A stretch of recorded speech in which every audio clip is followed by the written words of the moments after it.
The national school curriculum is under fire again, with the federal opposition compiling a list of some pretty ridiculous ways that maths teachers are expected to incorporate Indigenous culture into lessons, including high school students taught Pythagoras' theorem alongside navigation, design of technologies or surveying by First Nations Australians.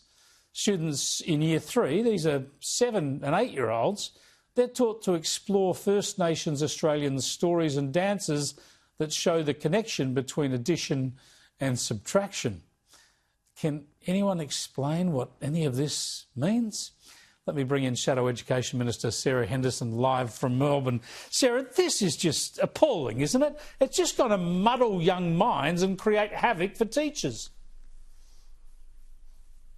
Well, Chris, good afternoon. And it is no wonder that primary school teachers and principals from every sector are saying the curriculum is impossible to teach. It is asking too much of teachers. And of course, when teachers don't thrive, neither do students. We are very concerned. We spent many weeks mapping the national curriculum. Justin in my office did an amazing job. But we discovered that there are almost 2,500 different ways in which teachers can embed the cross-curriculum priorities into the teaching of subjects right across the board. So in maths, teachers are being encouraged to teach addition and subtraction through the eyes of First Nations dance. And this is right through the curriculum, Chris. It is concerning and it is making life far too tough for teachers, and frankly, they deserve better. And it's very disappointing that we have seen no action on the national curriculum from the Albanese government, including its 10-year reform plan, which does not even mention the curriculum. Yeah, look, I can understand why you're talking about the pressure this puts on teachers, and yeah, it is too complicated for them. But it is just dumb, right? It's virtue signalling, obviously, but it's dumb, and it complicates things for the students. They need to go into maths and just learn maths. Chris, that's exactly right, and it's really concerning that the national curriculum has so many different examples embedded right through this unwieldy document, which is so big and complex and overcrowded that the curriculum regulator, ACARA, cannot actually print this document out. I asked for a copy, would you believe, in hard copy.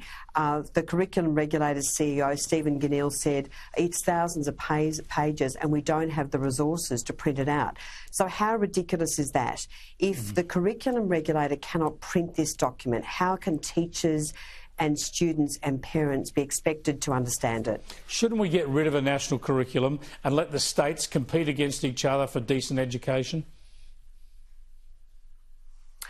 Well, Chris, I think the national curriculum does play a really important role. It sets benchmarks right across the board as to what students should learn no matter where they are in Australia.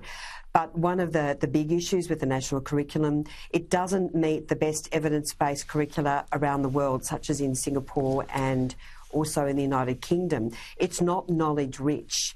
And frankly, that's the focus I think that the national curriculum needs to place in terms of what actually resonates in the classroom. It's got to be knowledge-rich, setting out what students are expected to learn in each subject, in each year level. Certainly the Australian Education Research Organisation is calling it out.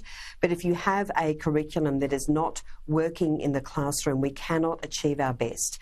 And look at the situation at the moment, Chris. 1 in 3 children is failing NAPLAN. That is simply not good enough, not just for individual children, but for our nation. Yeah, and that's why the Coalition is determined to get back to basics and get our classrooms and our schools back on track. Good stuff, Sarah. Thanks for joining us.